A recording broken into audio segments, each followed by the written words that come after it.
Film and TV channel. You're all staying safe and well, and we've got a film to look at today. Yes, quite a serious subject, this one. It's an R-rated, an 18 certificate. I'm going to look at something called Lonesome Soldier. Please, if you're new to the channel, push that subscribe button, push the bell notifications, everything film and TV, of course, including films, reviews like this, and information, vlogs, previews, lots of different things. So great to have you on board. Spread the word. And leave us your comments on this film or anything to do with film and TV. It'd be great to hear from you. If it needs a response, I will reply. If it doesn't, you might just get a thumbs up. And if I give you a thumbs up, guys, just give me a quick thumbs up as well. If you can, give me a like. It's much appreciated. Right, Lonesome Soldier, 109 minutes. It's yes, time was fine. Time was okay. I say usually I get a bit nervy over an hour and a half, don't I? But yeah, it was okay. 109 minutes. Alexander Randazzo stars, Lionel Chetwynd and Linda Lee all star in this. And yes, it's a serious subject. As I said, it's based on true events, based on a true story. Lonesome Soldier follows the life of Jackson Harlow, from young dreamer to haunted war veteran, in this harrowing portrayal of PTSD and the effects it has, not only on soldiers but also their loved ones. So it's been tackled before, of course it was. Can we have too much of this sort of thing? Not really, not if it educates people and makes people want to find out a little bit more about things, which this will do.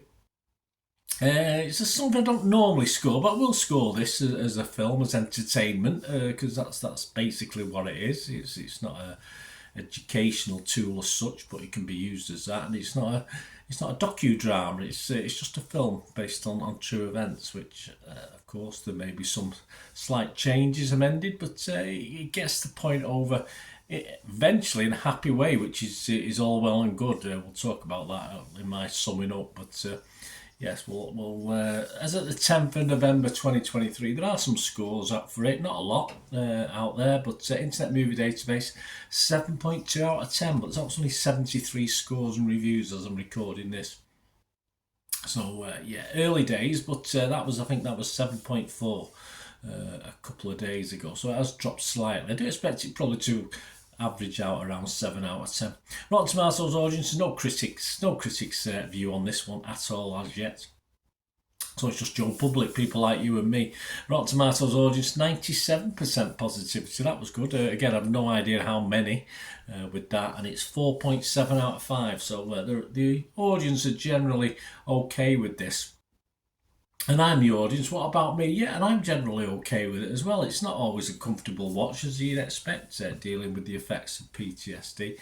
A good chunk of this as we get to know the character as well. It's all done through flashback, so you get information before his tours of duty, or tour of duty, if you like, a small chunk in the army training camp with all the nasty sergeants, which I always like to see. I do, that does entertain me when you see the guys putting the new recruits through the paces, which is I quite like that, you know.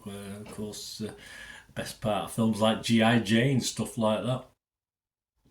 And some of the war itself, of course, that led to this condition, or the PTSD that affected the character.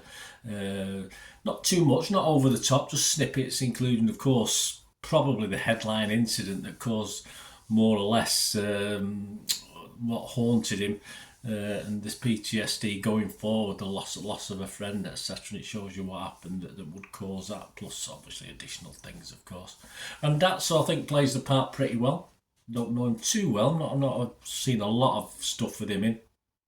A good supporting cast. It's well put together. It's well filmed. Yeah, it's sort of, even though we get the flashbacks, even my old brain sort of cope reasonably well with the flashback elements, and it doesn't overdo it. It's just a nice, if you like, a nice way of doing it. You know, you go from modern times flashing back, and you can see him seeking help, etc., etc.